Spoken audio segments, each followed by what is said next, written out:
Welcome to London Property Digest, Yeah. your essential 10-minute audio recap for staying informed on London's property market. Today we're diving into a fascinating report from Cushman & Wakefield about the world's most expensive shopping streets. Get this. For the first time in over 3 decades, a European city has knocked New York's Fifth Avenue off the top spot. That's right. And it's not Paris or London taking the crown this time. It's Milan. Via Monte Napoleone is now the world's priciest retail address. Okay, so Milan is known for fashion, but what's really driving this surge? Is it just Prada and Gucci fighting for storefronts? It's certainly a factor, but remember, property value is all about supply and demand. Yes, luxury brands are clamoring for space on Via Monte Napoleone, but that demand is fueled by something bigger. Milan is attracting a wave of super-rich residents and tourists. So it's not just about the shops themselves, it's about the whole ecosystem of luxury. That's flourishing in Milan. Yeah. But how are they attracting these high rollers? Well, they've rolled out some pretty enticing tax breaks, targeted at the ultra-wealthy, and it's working. Think about it. If you're a billionaire, wouldn't you be tempted by a city that's a fashion capital? Annie 80 offers favorable tax conditions. Okay, that makes sense. So on one hand, you've got this concentrated luxury hub in Milan. On the other hand, you've got London, with its prime retail areas like New Bond Street, which are a bit more spread out. How does this concentration factor play into the rental cost differences? That's a great question. You see, when you have a limited supply of something highly desirable, like prime retail space on Via Monte Napoleone, the competition becomes even fiercer. It's basic economics. High demand plus limited supply equals skyrocketing prices. And we're seeing that play out in real-world deals. Kering, the luxury group that owns Gucci and Alexander McQueen, recently dropped a whopping $1.3 billion on a single building on Via Monte Napoleone. Wow, that's a serious statement about their confidence in Milan. But where does this leave London? Are we in danger of losing our luster? Not necessarily. London still has immense appeal, with its global reputation, diverse economy, and cultural attractions. But it's clear that we can't afford to rest on our laurels. We need to understand what's driving Milan's success and see if there are lessons we can apply here in London. So what stands out to you as the most crucial takeaway from Milan's boom? What's the one thing Londoners, especially those interested in the property market, should be paying attention to? I'd say it's this. Milan's rise shows the power of a targeted strategy. That combines luxury appeal with attractive financial incentives. It's not just about having great shops, it's about creating an environment that draws in high net worth individuals who drive up property values across the board. That's a great point.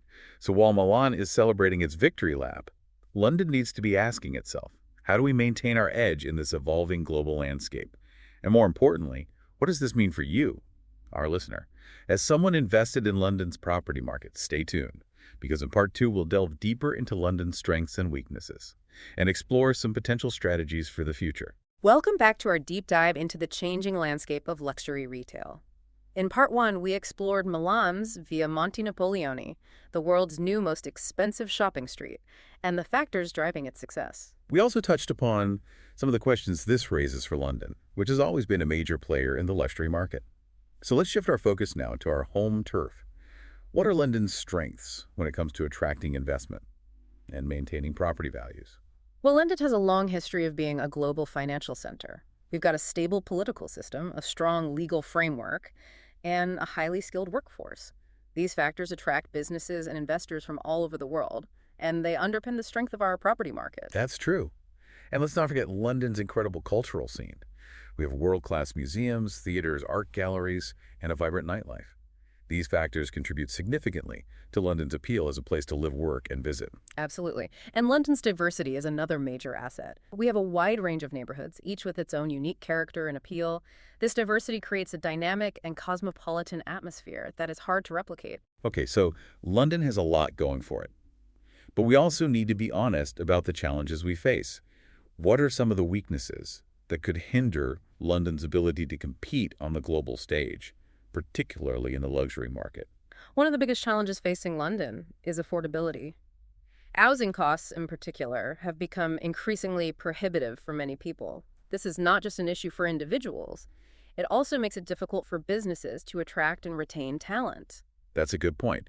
And it's not just about housing. The cost of living in London is high across the board, which can make it less attractive to some high net worth individuals who have other options. Exactly. And then there's the issue of infrastructure. London's transportation system, for example, is struggling to keep up with the demands of a growing population. This can impact the city's attractiveness to both businesses and residents, especially those used to a higher standard of convenience and efficiency. So affordability and infrastructure are two key areas where London needs to improve. Are there any other areas where we're falling short? Well, we've talked about how Milan has implemented some attractive tax policies to lure in the wealthy. How do London's tax policies compare? Are we doing enough to create a favorable environment for high net worth individuals and businesses? That's a big question. And of course, tax policy is always a politically sensitive topic, but it's something that needs to be addressed if London wants to remain competitive. Absolutely. And we also need to consider the impact of Brexit. Businesses now face more barriers to trade, and it's become more difficult to attract talent from the EU. These are all factors that London needs to grapple with if it wants to maintain its edge. It sounds like there's a lot to think about. So let's move on to the big question. What can London do to address these challenges and thrive in the long term? What kind of strategies can we put in place to ensure that London remains a global leader, not just in finance, but also in the luxury market? Welcome back to London Property Digest. In parts 1 and 2, we dug into the rise of Milan as a luxury hub, and we examined London's position in this changing global landscape. Now, the million-pound question, what can London do to keep thriving? Right. We've identified some challenges, but let's be clear, London isn't standing still. There are concrete steps we can take to ensure our city remains a magnet for investment and a fantastic place to live. Okay, let's get specific. We talked about tax policies earlier.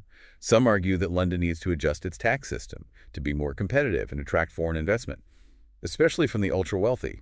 What are your thoughts on that? Tax is a complex issue, and any changes have to be considered very carefully.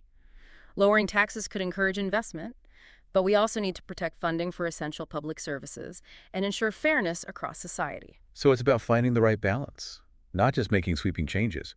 What other levers can policymakers pull to enhance London's appeal? Streamlining regulations is crucial.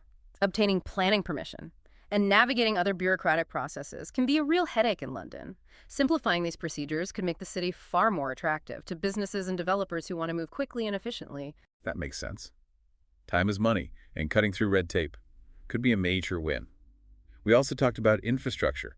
What kind of investments should London prioritize?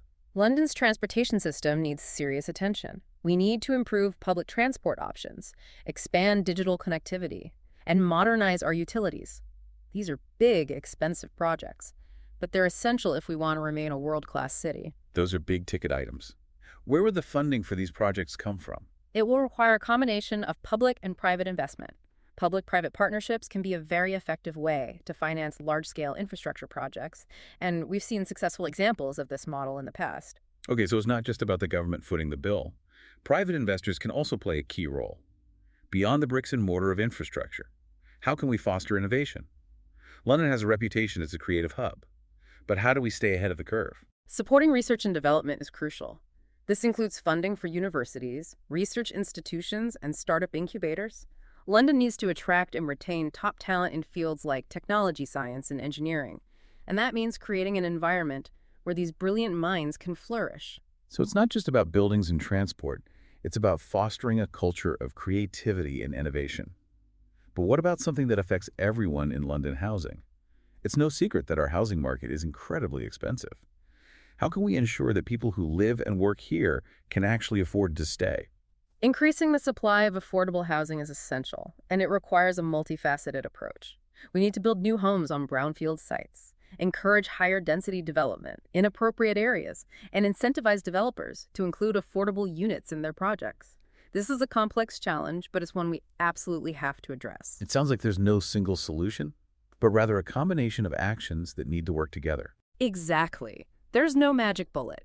It requires collaboration between the government, the private sector, and communities.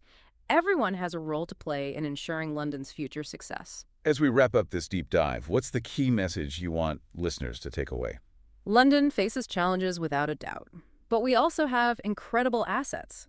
A rich history, a diverse population, a dynamic economy, and a global reputation. By embracing innovation, investing in our people and infrastructure, and working together, London can continue to thrive as a global leader in the 21st century. That's a great note to end on. Thanks for joining us for this in-depth exploration of London's property market. It's been a pleasure. Subscribe to London Property Digest for the latest updates on the London property market.